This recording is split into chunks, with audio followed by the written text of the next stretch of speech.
Hello, cherished viewers from all over the world. Welcome to my program, Mining for the Truth.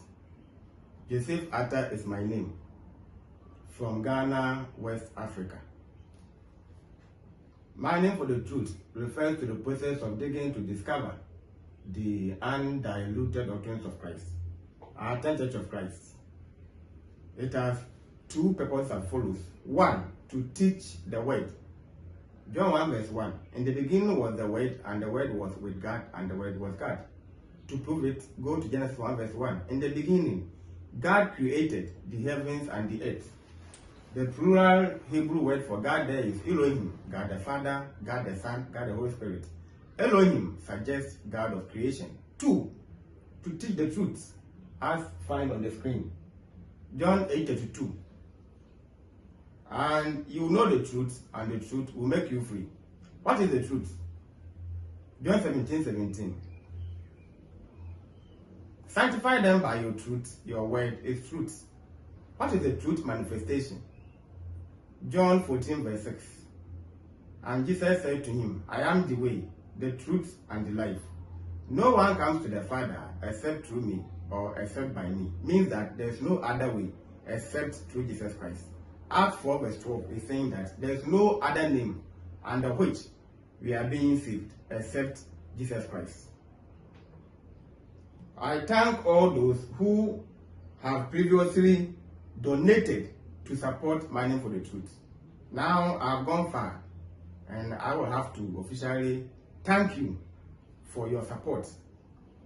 I couldn't reach this far alone without you. So therefore, God bless you so much, and I appreciate everything. I also thank all those who have been viewing the videos, sharing, subscribing to my channel, and then also following the page. Mining for the Truth is on both YouTube and then Facebook. Now I've hit 1K subscribers on YouTube. Of course, I pay for it, a booster or YouTuber to boost for me. Please continuously subscribe and share the videos. I just want the gospel of Christ to be heard worldwide. That's all. You Mad Campus Church of Christ, Eccl, Takradi. All members are welcome. Mrs. Atta, you are welcome to the program. I love you so much. I've missed you as well, knowing very well that you have also missed and loved me the same. We are hoping that all your requests shall be granted by God at the right time. Having said that, last week was the pedagogy of chapter 5, episode 1. We looked at 2 objectives. Today we are continuing with the pedagogy of Ecclesiastes chapter 5, episode 2. Now, the theme of the entire book is the book of Ecclesiastes, and the topic is searching for the true meaning of life. So the subtopic today is the pedagogy of Ecclesiastes chapter 5, episode 2. 2 objectives. 1, or A, when you make a vow to God, do not delay to pay it. So Ecclesiastes 5 verse 3 to 7. And then the second objective is when wealth becomes toxic. That is Ecclesiastes 5 verse 8 to 20. Now, first things first. When you make a vow to God, do not delay to pay it. What is a vow? A vow is a solemn promise. It is earnest, sincere, and formal. That needs to be fulfilled. The moment you promise to God, you must fulfill it. Or when you make a vow, you must fulfill it. So when you vow to God, He's expecting you that you fulfill it. Now, what is a promise? A promise is a declaration to do something. Vow and promise are all nouns. Now, by the introduction, we're going to look at 2 biblical characters who vowed and how they paid. The first will be on Jephthah, and the second will be on Hannah. In fact, we have about 6 types of vows when you consider the Old Testament. But today I'm going to talk about 4. And the 4, the first one will be on Jephthah, that is only 1 vow, and then the second will be on Hannah, 3 vows combined. So today we're going to talk about Thanksgiving vow, Nazarite vow, dedication, and devotion. So I've mentioned 4. Thanksgiving, Nazarite or Nazarites. Yeah, Nazarite. Devotion, dedication. So there are 4. But they will be seen in only number 1 and then number 2. Now, first things first. When you go to Judges 11, some want to start from 29 to 40. I prefer to begin from 30 to 40. So Judges 11, verse 30 and 31. Jephthah was going to a war against the Ammonites. Before he went, he vowed to God that if he delivered his opponents onto his hands, he was going to sacrifice whatever comes first from his womb to God. So verse 31, he tried, or he vowed. And then 34, he was going home. And the first thing to come out from his womb was his daughter, a virgin daughter. And based on what he had said, he could not refrain from the vow that he made to God. When the daughter got to know of the vow from the father to his maker, she accepted, but she demanded that she was given 2 months to grieve over her virginity. Judges 11 verse 39 is saying that, and Jephthah carried out his vow, so as a burnt offering. So the child was killed as a burnt offering to God. So this is the entire story of Judges 11 verse 30 to 40. Now, we call this Thanksgiving vow. A vow made in gratitude for God's deliverance or blessings. Here, Jephthah, God delivered his opponent onto his hands. In other words, he triumphed over the Ammonites. So we can conclude that God delivered him from his opponent, and therefore it became a thanksgiving vow. There are commentaries, there are artists, people who are criticizing that.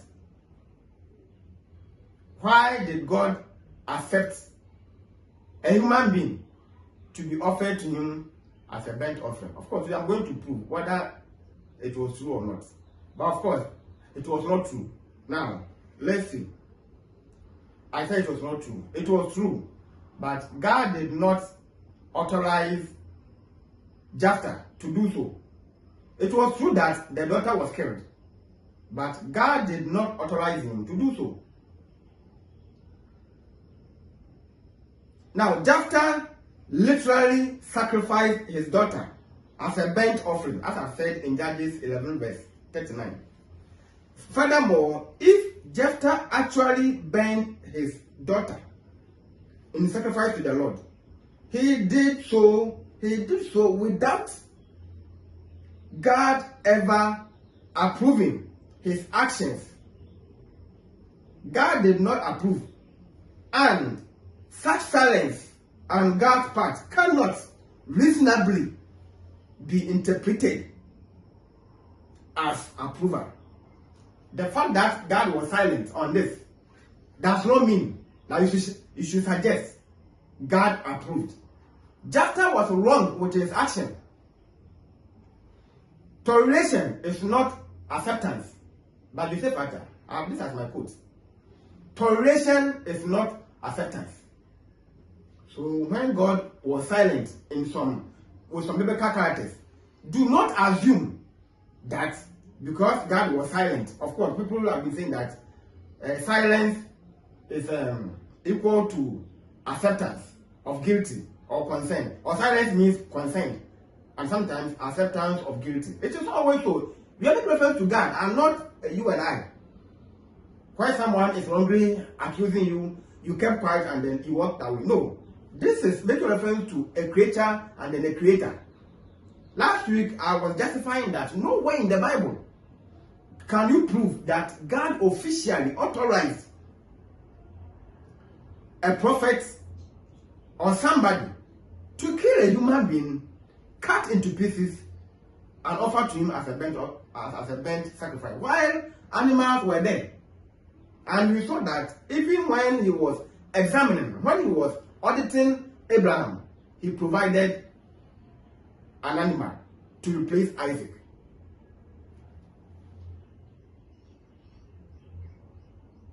It was actually a great sin, since literal human burnt offerings were condemned by God. Deuteronomy 12, verse 31.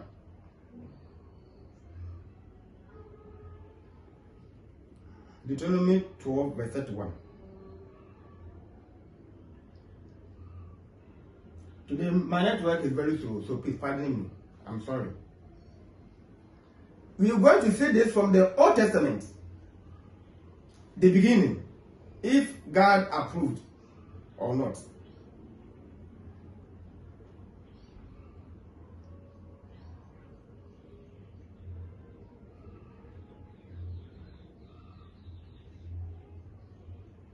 So 12:31 and then 18 verse 10, sorry. 12 verse 31.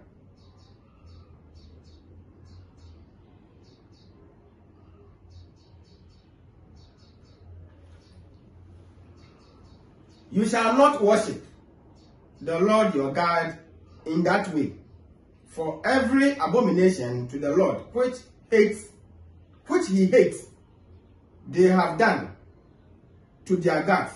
For they burn even their sons and daughters in the fire to the gods. Even this one was not to God himself, but rather they were doing so to their lesser gods. And God detested it. This was not even to God the Almighty, but rather to creature gods. And even that one, he didn't approve. Let's look at, I think, 18 verse 31. Let me see if I'm correct. No, sorry. 18. It should be 18 verse 10. I think so. Deuteronomy 18 verse 10. Very good. There shall not be found among you anyone who makes his son or his daughter pass through the fire, or one who practices witchcraft, or a soothsayer, or one who interprets omens, or a sorcerer. So Deuteronomy 12, verse 31, 18 verse 10 were all warnings against the Israelites. Of course, before Jephthah was born. That's why we are saying that it was actually a great sin, since literal human burnt offerings were condemned by God. Who taught Jephthah to do this? Who authorized him to do so? Sadly, now before we even look at some examples of a Manasseh and then Ahaz, Manasseh, we have seen that God did not authorize Jephthah to sacrifice his daughter. We have an English word called precipitancy. Precipitancy or precipitancy. Now, precipitancy is a noun, which means rashness, undue hastiness, or suddenness of action. Jephthah made a hasty decision and conclusion. So we term this as precipitancy. Precipitancy.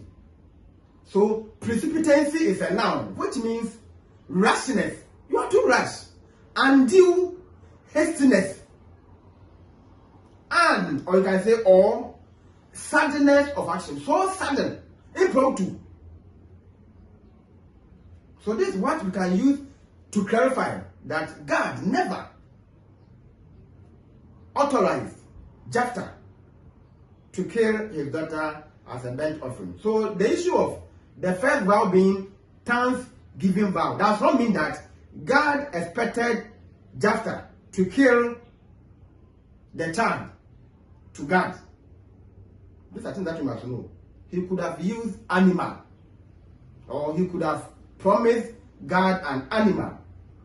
I am sure Chpt was aware of the rules and regulations given to the Israelites through Moses, Mosaic dispensation. So why did he choose to do otherwise? Now, sadly, many children in ancient history were sacrificed at the hands of powerful leaders, including some evil kings of Judah. You mean Jerusalem? Of course, can be used as a synonym. Now, the first will be Ahaz, King Ahaz. King Ahaz burnt his children in the fire. 2 Chronicles 2:28, verse 1 to 3. I'll give you two, A and B. 2 Chronicles 28, right? Verse 1 to 3. 2 Chronicles 28, verse 1 to 3. So we say that Ahaz was 20 years old when he became king, and he reigned 16 years in Jerusalem, and he did not do what was right in the sight of the Lord, as his father David had done. For he walked in the ways of the kings of Israel and made molded images for the Baals. He burned incense in the valley of the son of Hinnom and burned his children in the fire, according to the abominations of the nations whom the Lord had cast out before the children of Israel.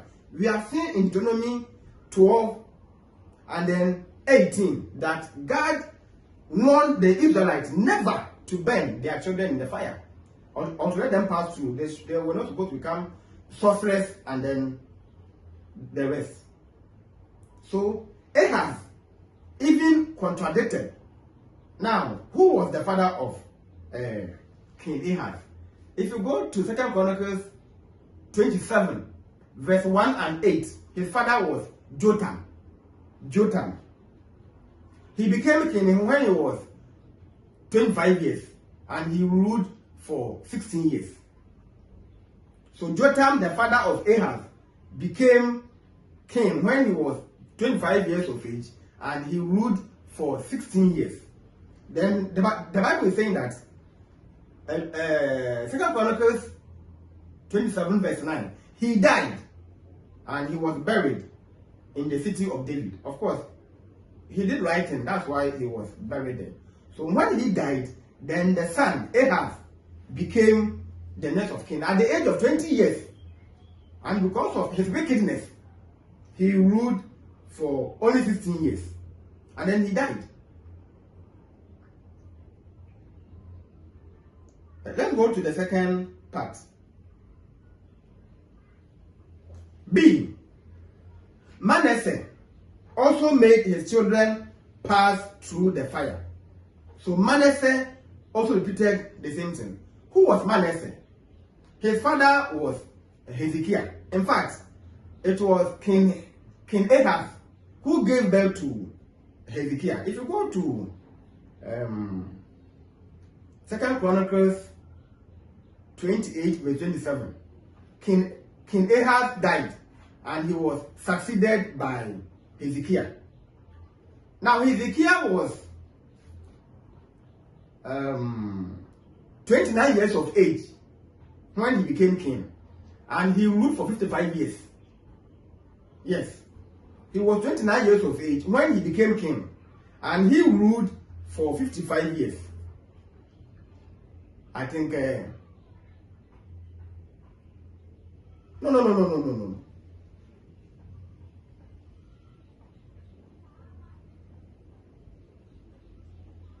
Okay, so he became king when he was 25 years of age, and he ruled for 29 years, I'm sure. Second Chronicles 29 verse 1. Please, let's check and see. Yeah, I'm sure. Second Chronicles 29 verse 1.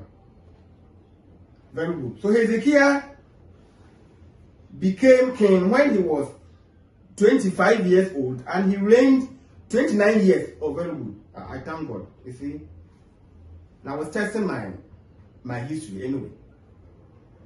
And then King Hezekiah died. And when he died, he was succeeded by Manasseh. Second Chronicles 32 verse 33. He died.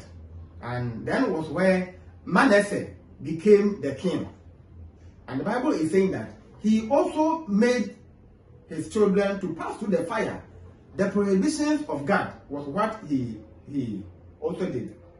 Now the same Manasseh became king when he was 12 years of age. Yeah, Manasseh was 12 years of age when he became king. And he reigned for 55 years. So 2 Chronicles 33 verse 1. 2 Chronicles 33 verse 1. Yes. So Manasseh was 12 years old when he became king, and he reigned 55 years in Jerusalem. Now let's go to 6 to 9. It's where we will see what he did. Also, he caused his sons to pass through the fire in the valley of the son of Hinnom. He practiced soothsaying, used witchcraft and sorcery, and consulted mediums and spiritists. He did much evil in the sight of the Lord to provoke him to anger.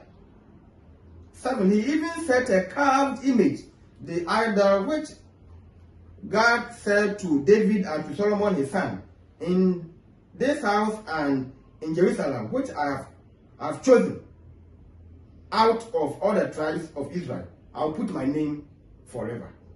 So you can imagine the impudence.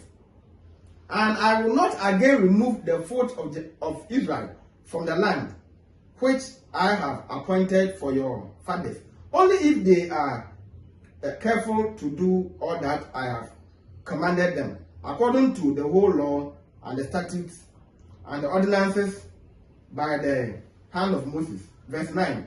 So Manasseh seduced Judah and the inhabitants of Jerusalem to do more evil than the nations whom the Lord had destroyed before the children of Israel.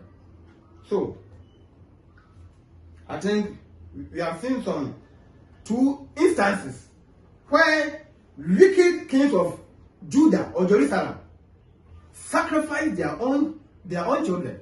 The case of Ahaz, and then his second successor, Manasseh. We continue. Number 2. As I said, we are discussing vows. So number 2, Nazarites, devotion and education vow. Let's go to 1 Samuel 1 verse 11 and 28. I will read and then I will summarize it for you. Of course, Hannah made a vow to God and she had to fulfill. She was barren. Then she made a vow and said, O Lord of hosts, if you will indeed look on the affliction of your maidservant and remember me, I'll not forget your maidservant, but I will give your maidservant a male child. Then I will give him to the Lord all the days of his life, and no razor shall come upon his head. And no razor shall come upon his head means that Samuel was going to be Nazarite. So that's a vow. Number 2, Hannah, let's go to verse 28. Therefore, I also have learnt him to the Lord. As long as he lives, he shall be lent to the Lord. So they worship the Lord there. So the first was that in the verse 11, Samuel was going to be Nazarite. So Nazarite vow. Now verse 28, we have two vows here. Devotion, dedication. So the Bible should not be read as a newspaper or graphic, okay? You don't, you cannot stand from anywhere and then you learn the Bible as if you are reading or watching it. No. You must have an in-depth knowledge. Anyway, I'm not bragging, but I'm saying that sometimes you can read the quotation and draw some inference from it. I'm using common sense, actually. I don't use commentary to teach my Bible. I use common sense. James 1 verse 5. If you need wisdom, ask God. So the Greek word there, wisdom, is Sophia, the application of knowledge, understanding, and common sense. So I'm using my common sense. And this is not a sense for my own, in case you're not. So I don't say that. But if you are saying you are using your common sense, it is this is commentary. It is not true. Anybody who knows the Bible should be able to deduce 3 types of vows from 1 Samuel 1 verse 11 and then verse 28. So Nazarites, dedication, and devotion. Now it is a vow of dedicating someone to sacred use. So the person will be sacred. For example, you can even talk of Samson. Nazarite vow, no razor shall touch the hair. So also Samson. So it's a vow of dedicating someone to sacred use or to God. And here we saw that Hannah, because she vowed, she fulfilled. God gave her a son, and she also returned the son to God to be Nazarites, to dedicate and to devote. That's all. Now we move on. Vows of Old Testament devotions were usually made in the context of public worship. Psalms 50 verse 14, 76 verse 11. They were voluntary. God never forced anyone to vow before him. They were voluntary, not required, and when made were to be kept. God did not force them to vow. But the moment you vow, you must keep and fulfill it. That's why the heading is saying that when you make a vow to God, do not delay to pay it. Don't even delay. Don't wait until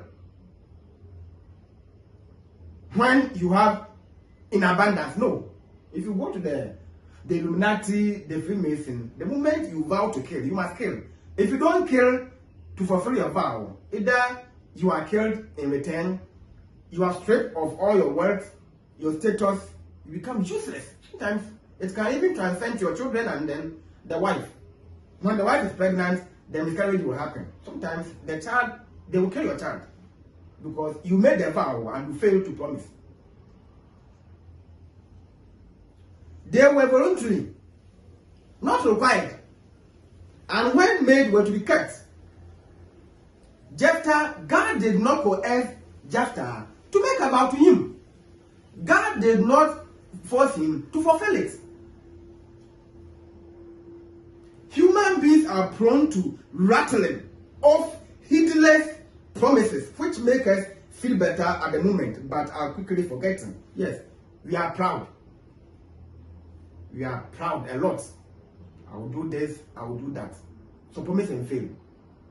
We rattle off heedless promises. I will do this for you. I can do this for you. For example, in marriage, at times when I hear couples have divorced, I say, wow, they made a vow. During the wedding day, there is no promise. A vow supersedes promise. So the couples make vows. So why is it that they cannot keep to the end? It is because they were rattling off heedless promises. Rattling, heedless, something that they could not keep everlasting. And this will make you, or this made them feel better at the moment to impress the audience. But they soon forget it. That's the nature of we human beings. Who forced Jephthah to vow to God? There are people who pray to God for redemption. Some sang, they played only instruments to celebrate it, that's all. And the daughter even went to meet him playing timbrel. And that alone should have even been enough. But because he said, whatever came. Now, I don't know whether he was rearing animals. I don't know. So if he knew that there were no animals in his home, knowing very well that he had a beloved daughter, why did he make that promise? Knowing very well that you have no animal as a pet, which will always run to meet you upon your return. That's why he said that he made a hasty conclusion.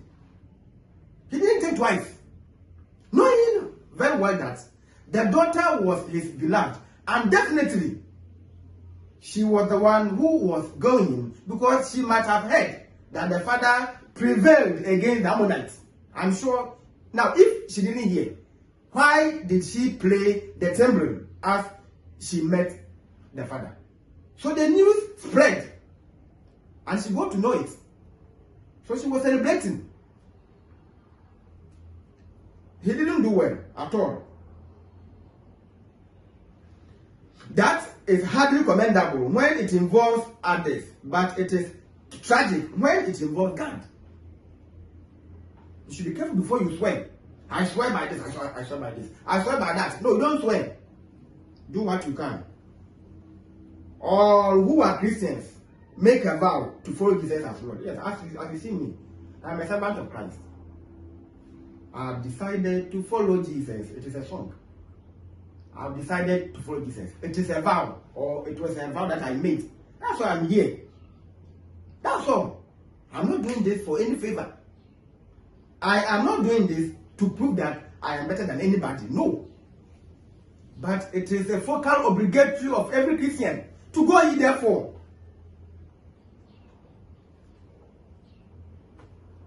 Every Christian must go ye therefore. If you want to go to heaven, then you must go ye therefore, as you can find on the book. Of course, it's a teaching that I've taught. I think I have 1.1k views. Now, God bless you so much on that.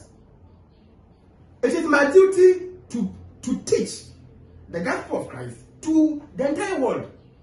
Those who will hear and obey, baptized, shall be saved. If you disprove it, you'll be condemned. So I am not here to prove anything, but because I have vowed to follow my Lord and my Maker. And the purpose of following Christ is to go to heaven, fine. But as you see me, always I've been saying that even if I don't go to heaven, I did not live a reckless life, drinking, womanizing, betting, no. Alcoholism, dishonesty. My yes is my yes, my no is my no. You see, whatever you call me, I will narrate the same statement. Even to the point of death, I will say yes and nothing else. If it is no, it is no, period. All who marry make a vow to each other and God to be faithful to the marriage covenants. Already I've explained. During the marriage of Adam and Eve, God was their central point. The wife, the husband, and then God in the middle. You see, we don't marry to impress the family members. No. We use biblical principles. So if you are getting married, if you have married, your wife is not giving birth, your wife is barren, the womb has been closed for a while, and then you cheat on her, you go to hell at the end, no matter what you say. Show what your father, your grandmother is saying. He or she is not God. They didn't created you? It was God who created you. And no matter your belief or your faith, when you die, God is the one who will judge. Period. Nobody, no religion in this world will judge you except God. That's all. Because He created you. As a human being, we can't create human beings.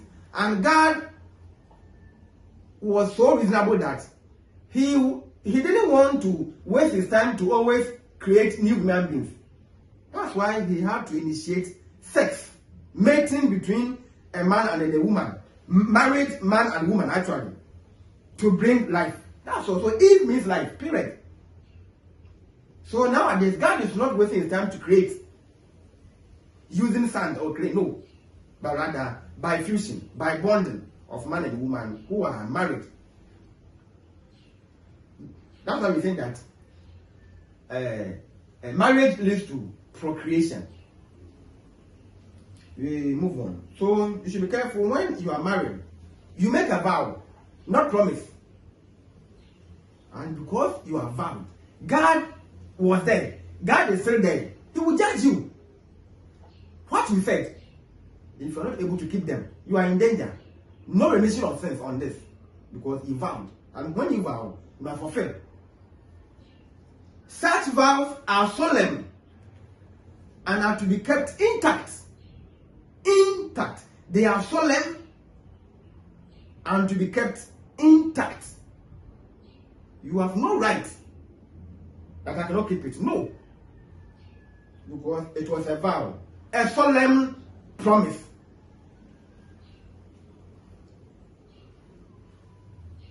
No excuses will be accepted.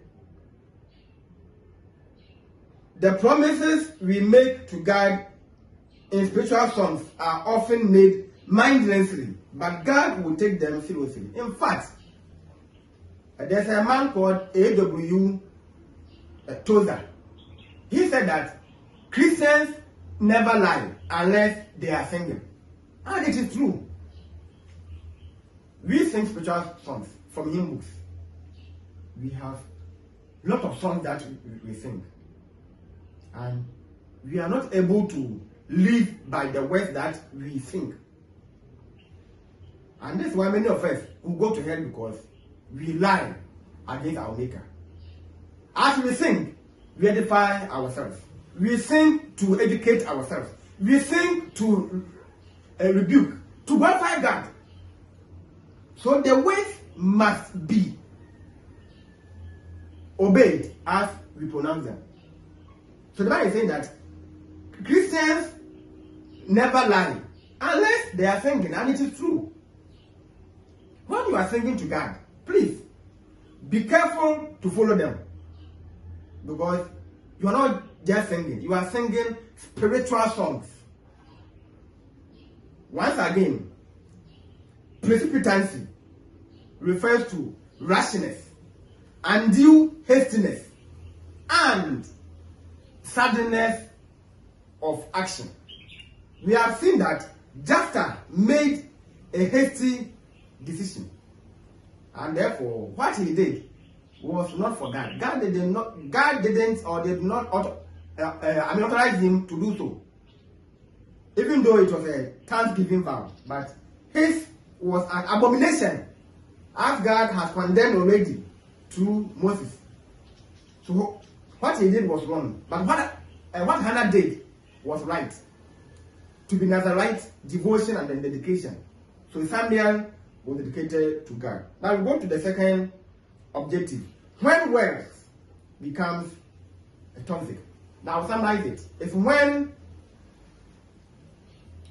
you cannot sleep because of your words, and when you allow your word to rule over you. That's all. You see, there's no freedom, but rather full of anxiety.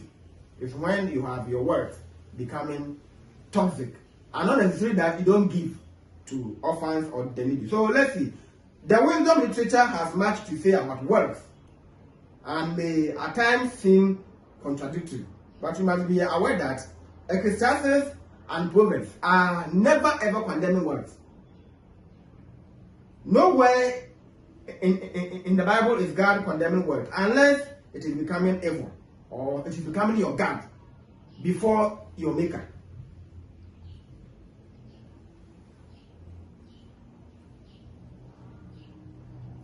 To some extent, this is true of Ecclesiastes, which, while speaking of the transcendent emptiness of material riches, can still commend their value. Ecclesiastes 7 verse 12, 11 verse 19.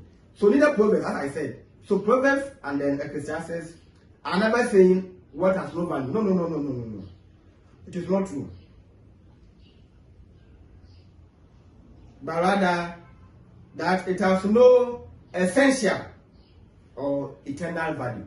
Yes, because you will die and then you live it. So it has no internal value. Now sometimes people have been saying that if you have money, you go to heaven. At times it is quite surprising. It is ignorance, human ignorance. Ecclesiastes 2 verse 8. And it's a foolishness to God.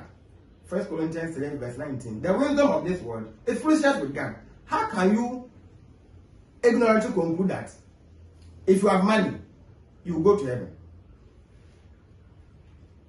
Now the requirement of heaven has no money as a point or word. Maybe because they think that they give. Because they give, they do more charity, so they are going to heaven. No one goes to heaven by doing charity, in case you are unaware. I've been saying that going to church regularly and then punctually, you give, so you have bought a car or bus for the church. They are not equal to going to heaven. It is a lie. They are catalysts. They boost your heaven going, except you go in therefore. So you sit down there and then be brainwashed. That come to church early and then on time, give more so that the Lord will bless you and sit in the church. You go to hell at the end. You challenge and see. You can be entitled to your own opinion, but at the end will justify the means. Now, what do you mean by that? Now, the mission of every Christian is to win souls for Christ, and the vision is to go to heaven. So, if you have missed your mission, there's no vision. What do you mean? That because you give more, therefore, it means that you are using a different Bible. You won't find this ignorance anywhere in the Bible. That because you are a philanthropist, and therefore you are going to heaven. Now, which church do you even attend? That's number one. If you are not in the lost church, that one you are even lost. You are a believer. You are lost entirely. And someone who is baptized into the church of Christ and does not also stay faithfully and go ye therefore, but rather he is full of charity work, will go to hell at the end. You don't know. So therefore you have been brainwashed.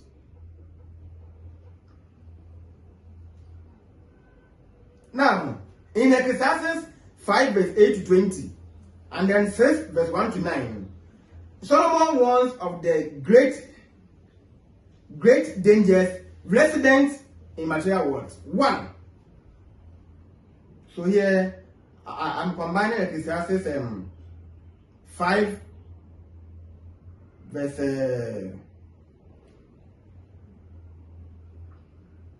up to verse 9.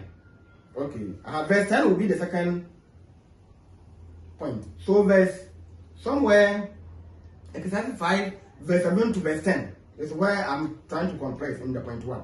Now, firstly, someone said we should not be shocked at the chain of oppression which afflicts a world in which things are more vital or important than people. So you see that people are suffering. The rich they kill with impunity. They compress the needy. They have nice cases, but the court rules over them because the rich are able to buy the law with money.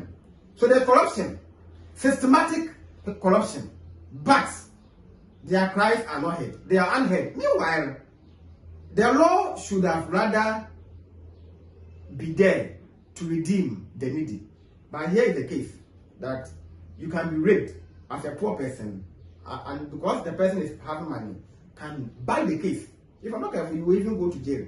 They will assume that you are falsely accusing the person. Of course, you're trying to tarnish his image. So this injustice exists in the world. Of course, Ecclesiastes 4 verse 1, Job 35 verse 9 are all saying the same thing. Now, in verse 10, we can trace the sorrows which come from the deification of riches.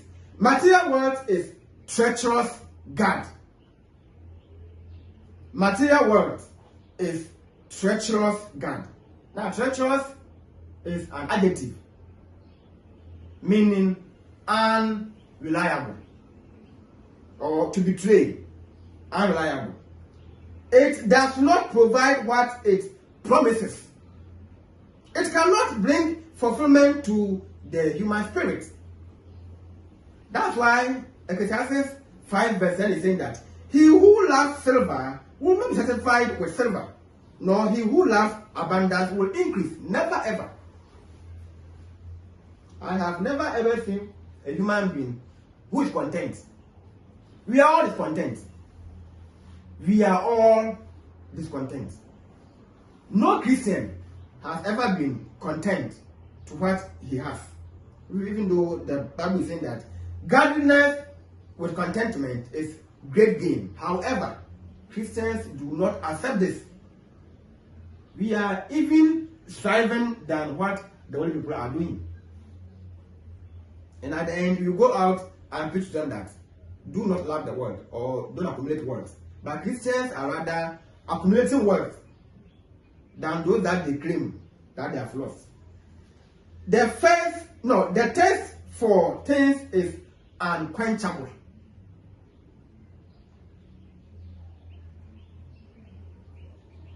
How much money it took to satisfy a man is just a little more. Oh, I need a little more. Oh, I'll go on retirement. Some will even fake their age because they want to acquire more. So when the person is about to end, he wants to be extended. So just a little more and then I'll be okay. When a little more is given to, he wants little more. Little more, little more, little more. And the person is never unquenchable.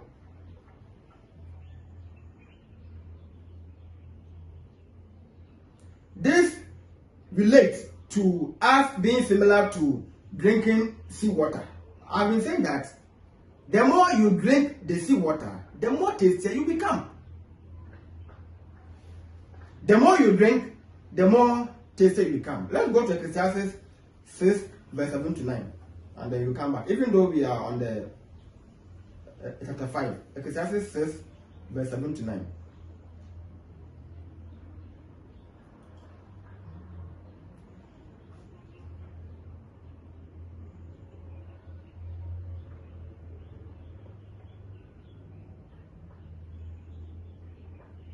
Okay, so verse 7. All the labor of man is for his mouth, and yet the soul is not satisfied. 8. For what more has the wise man than the fool? What does the poor man have who knows how to walk before the living? Verse 9. Better is the sight of the eyes than the wandering of desire. This is also vanity and grasping for the wind.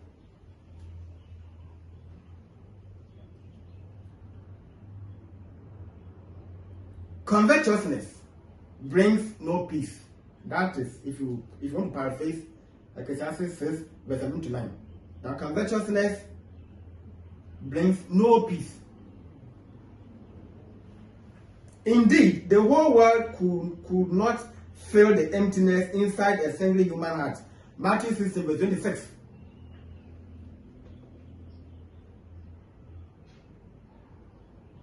What do you gain from the whole world and then lose your soul? I'm sure, but let's see. Oh, very good. What profit do you benefit? Gaining the whole world, losing your soul. I guessed, but of course my guess was correct. The problem, of course, is not money, but the love of it. So the reason why we are suffering is not about the money, but the love of it. When you read about I think if you go to my previous teachings on Lot, he loved Sodom in his heart. So therefore, he was so reluctant to vacate the city. Sodom was in the heart of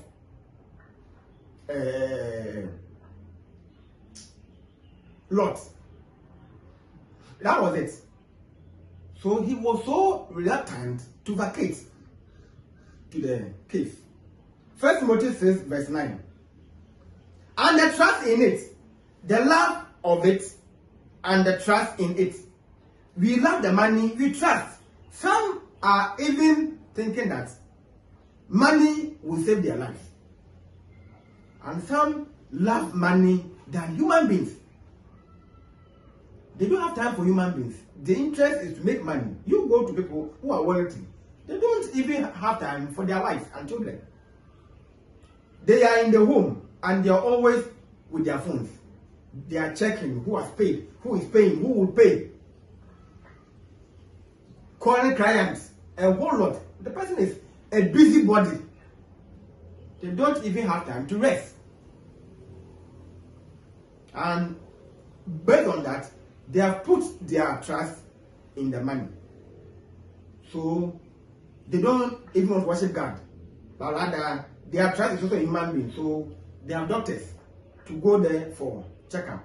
People have died, will die, and are dying without any sickness.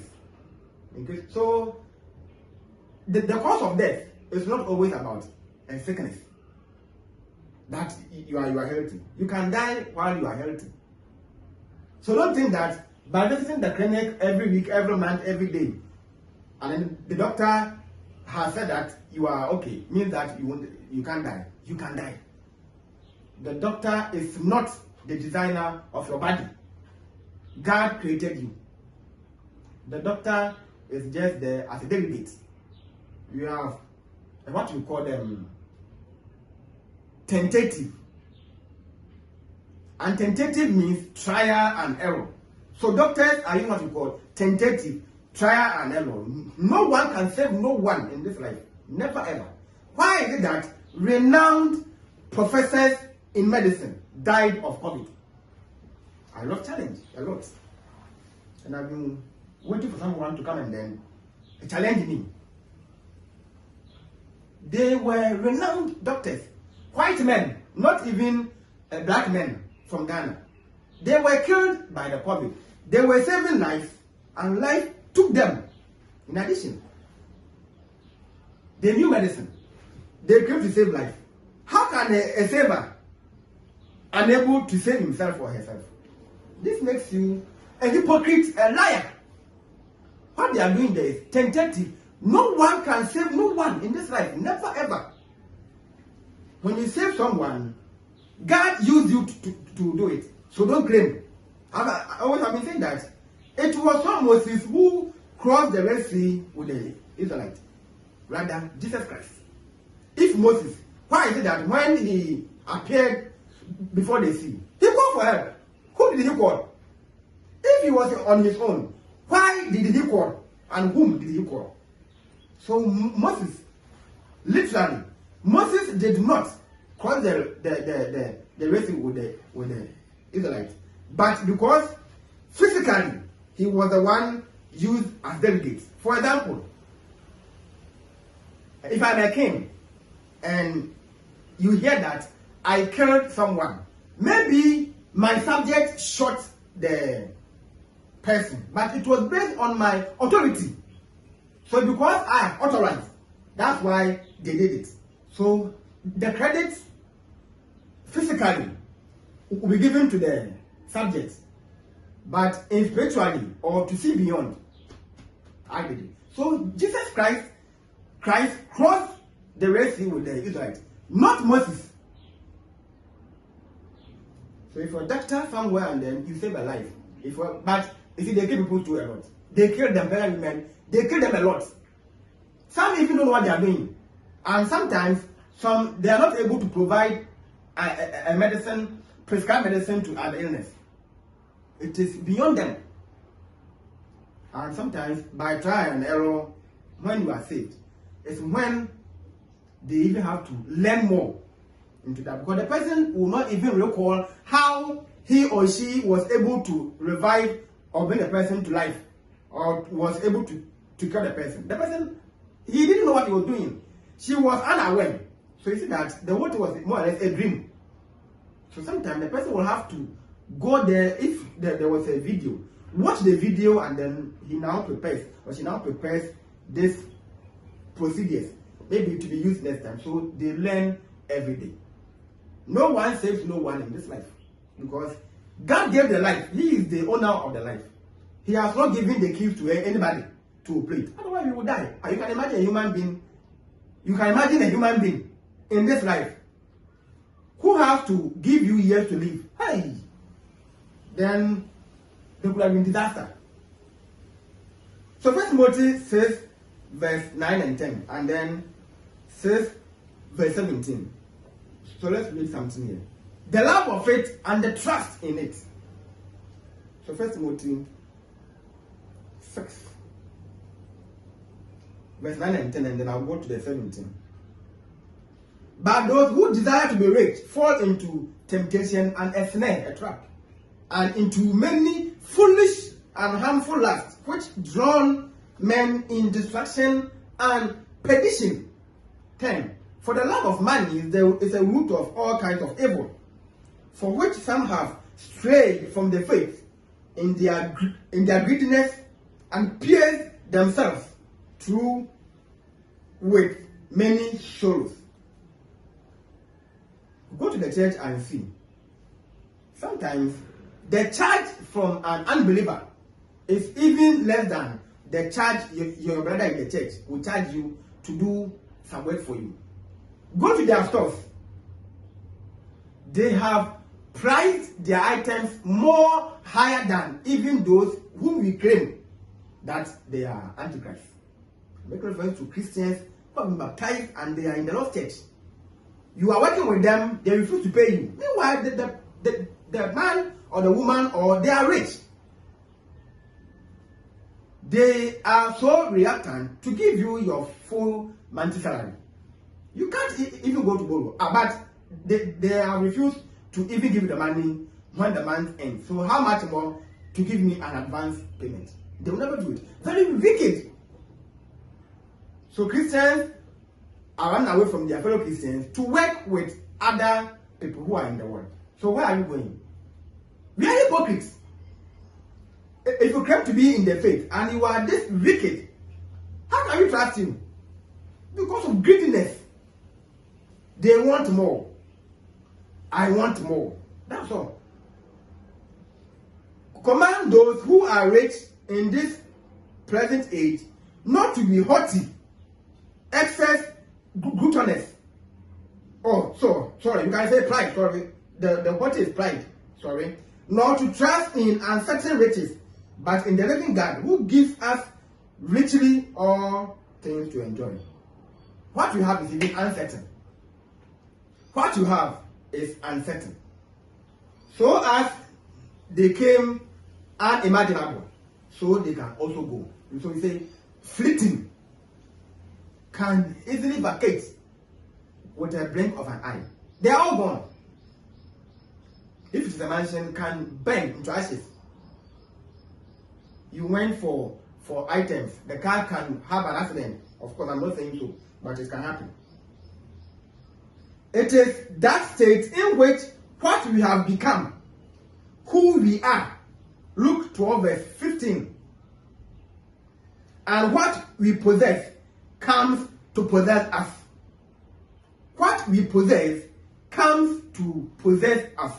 They come to rule over us. Luke 12, verse 15. Let's see something there. Luke 12, 15.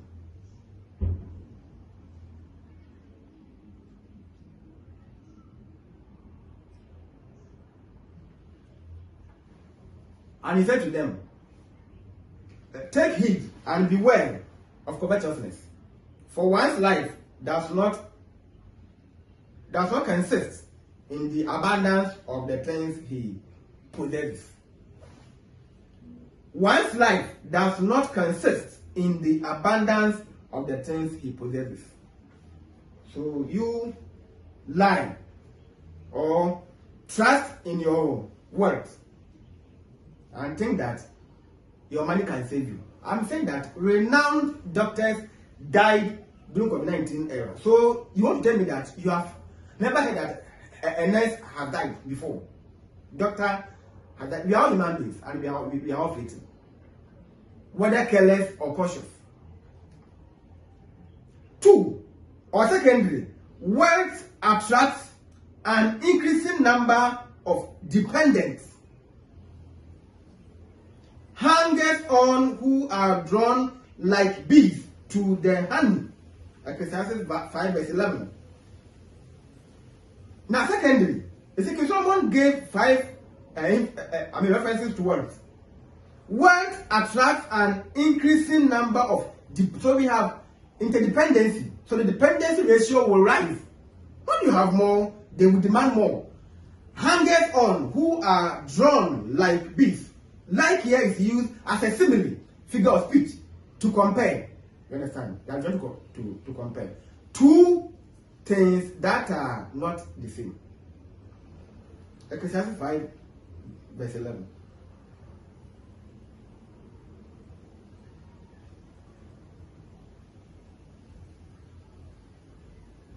The rain wants to fall. When goods increase, they increase who eats them. So what profit have the owners, except to see them with their eyes? Yes. As you are increasing, then demand will also increase. And sometimes the demand is even more than what you give. So you only sit down and then you watch them and they consume it. This one will call you. Please, I need money. My child is ill. So before you are aware, all your monthly salary is gone. What you can do is that you sit down and then you watch as you send them money. That's all.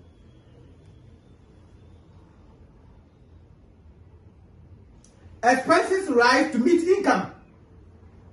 The more one has, the more it takes to maintain it. It is not easy. When you are poor, people don't worry you. When you are unemployed, they don't worry you. The moment you are employed and you start to also make a living, they will see, because they are seeing some progress, and then it's when they will start to come to your home with full of sad stories. Some will even come there to lie. They come to pretend to exploit money from you. Of course, you should be wise enough. Expenses rise to meet income. I'm saying that the dependency ratio will also rise. The more one has, the more it takes to maintain it. It is not easy to protect what you have. Now, point 3. Material prosperity not only does not bring peace, but can destroy it. Ecclesiastes 5 verse 12. The sleep of a laboring man is sweet, whether he eats little or much, but the abundance of the rich will not permit him to sleep. The rich can't sleep. The poor sleeps soundly. The rich is full of anxiety. That's what we can draw from. So the poor laboring man lives a simple life and sleeps soundly in his weariness, while the rich man cannot sleep for worry over holding on to and increasing what he has. He cannot sleep. He cannot sleep because he wants to add more, a little more, a little more, a little more. And the more you drink, the tastier you become. Acquisition of wealth has no end. This is what happens when what you have is who you are. When what you have is who you are, you cannot sleep and you want to acquire more. 4. Riches can vanish as quickly as they came or as they come. Of course, as I said. So 5 verse 13. Let's see. Ecclesiastes 5 verse 13. Oh, they can easily fleet with a blink or a twinkle of an eye. There is a severe evil which I have seen under the sun. Riches kept for their owner to his heart. They can easily fleet.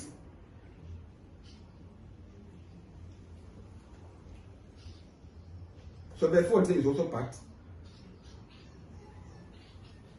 But those riches perish through misfortune. When he begat a son, there's nothing in his hand.